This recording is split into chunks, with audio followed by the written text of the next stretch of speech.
The village named her an orphan. Harsh hands turned her into a servant. They tried to bury her destiny in suffering.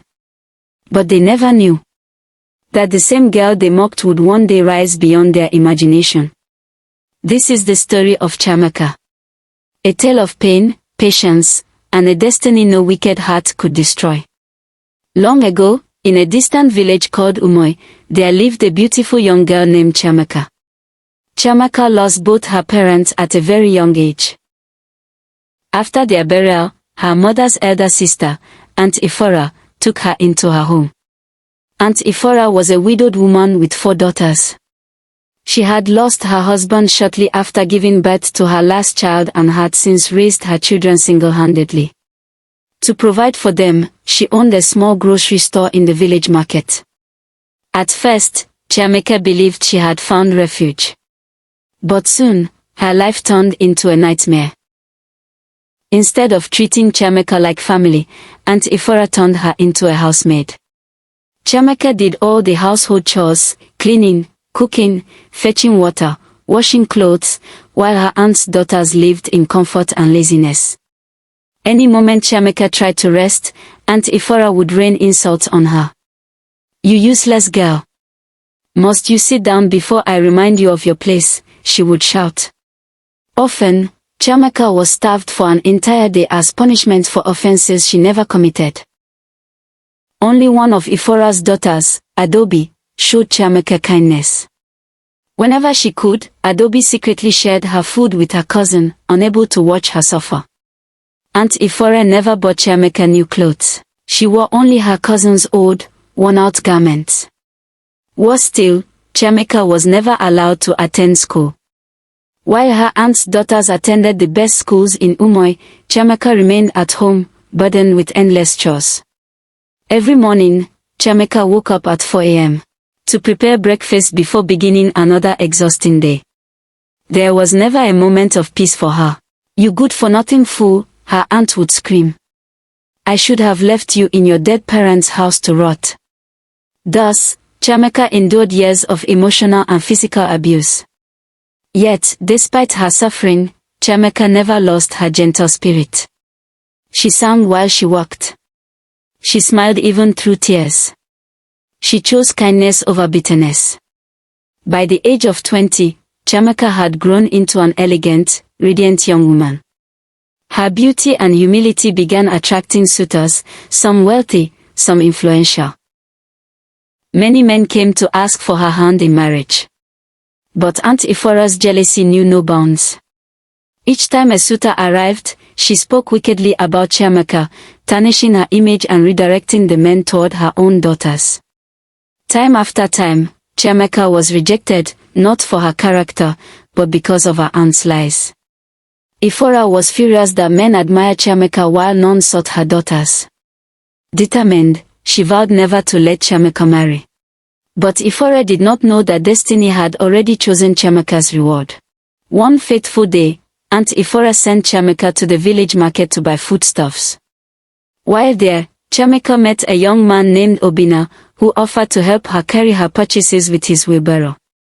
Obinna appeared poor and rugged, but there was something noble about him. Unknown to Chamaka, Obinna was the son of a powerful billionaire politician. His parents wanted him to marry for political alliance, but Obinna longed for a marriage built on love, trust, and character, not wealth. Tired of women who desired him only for his riches, Obinna devised a plan. With his parents' reluctant blessing, he disguised himself as a poor laborer and traveled to Umoi to find true love. He lived with a poor, childless farming couple and worked tirelessly, carrying loads in the market, laying bricks, and doing odd jobs. Many village girls mocked and rejected him because of his appearance. Just as he was losing hope, fate led him to Chamaka. When Obinna offered to help Chamaka at the market, she hesitated, but his warm smile melted her heart. As they walked together, they laughed and talked like old friends. "My name is Obinna," he said. "I came here in search of daily bread." "And you?" "I am Chamaka," she replied softly. "My parents are late. I live with my aunt." Obinna noticed sadness in her eyes and asked gently, "I hope your aunt treats you well?" Chiamaka looked down and said nothing. Obinna understood. From that moment, two wounded hearts began to heal together. And in time, the truth would be revealed, justice would prevail, and Chiamaka's tears would turn into joy greater than she ever imagined. For when destiny speaks, no wicked hand can silence it. From that day at the market, Obinna and Chiamaka began to see each other often. Sometimes, Obinna would help her carry goods. Other times, they would meet briefly on the village paths, exchanging warm smiles and gentle conversations. Obinna admired Chiamaka's humility, her strength, and the quiet dignity with which she carried her pain. Chiamaka, on the other hand, found peace in Obinna's presence. He never mocked her. He never judged her. He listened. Slowly, a bond began to grow between them. However, Aunt Efora soon noticed the change. She saw Chiamaka smiling more often. She saw Obinna walking beside her. And immediately, suspicion and anger filled her heart. One evening, Efora confronted Chiamaka. "So this is what you have been doing with my time," she shouted. "Wasting your life with that dirty, useless poor man."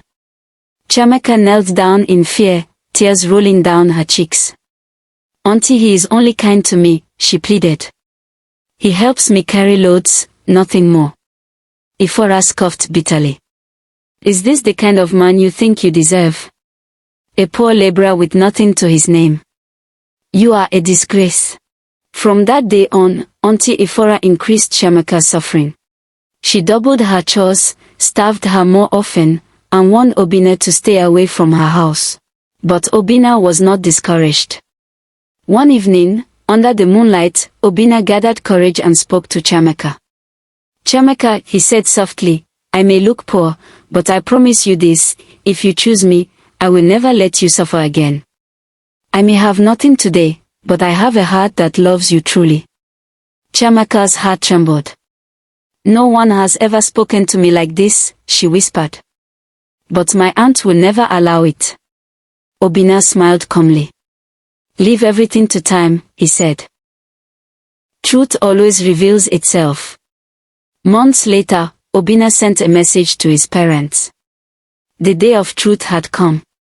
On a bright morning, the entire village of Umoi was shaken by the arrival of luxurious cars, guards, and important personalities. People rushed out of their homes in confusion and awe. Aunt Efora stood frozen. "Who could this be?" she whispered. Then Obinna stepped forward, dressed in royal attire, clean-shaven, confident, and glowing with authority. Gasps filled the air. Obinna knelt before Chiamaka. "I came here as a poor man," he said loudly, "not to deceive, but to discover truth. And in this village, only one woman saw my heart before my wealth." The crowd murmured. "My name is Obinna," he continued, "son of Chief Obinna Okri. And today, I choose Chiamaka as my wife." Aunt Efora collapsed in shock. The same woman she abused, the same girl she mocked, was now chosen by a man of honor and power. Adobe wept tears of joy. Justice had spoken. Chamaka was taken away with dignity, dressed in fine garments, and celebrated across villages. Obinna married her in a grand ceremony attended by kings, chiefs, and dignitaries. As for Aunt Efora, she begged for forgiveness. Chamaka, with a heart still gentle despite her scars, forgave her, but never returned to her chains. For suffering had refined her, and destiny had lifted her higher than her pain. They tried to crush her spirit, but patience shaped her into royalty. They tried to erase her tomorrow, but destiny carried her higher than their hate. She endured silence, hunger, and tears. Yet her kindness never turned bitter. Remember this.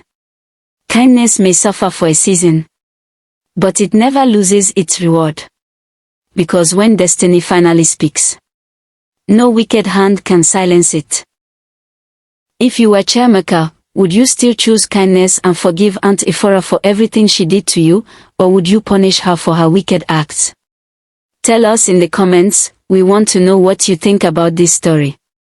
For more powerful African stories of destiny, patience, and justice, subscribe, like, share and stay with us. Many stories are still waiting to be told. See you in the next video.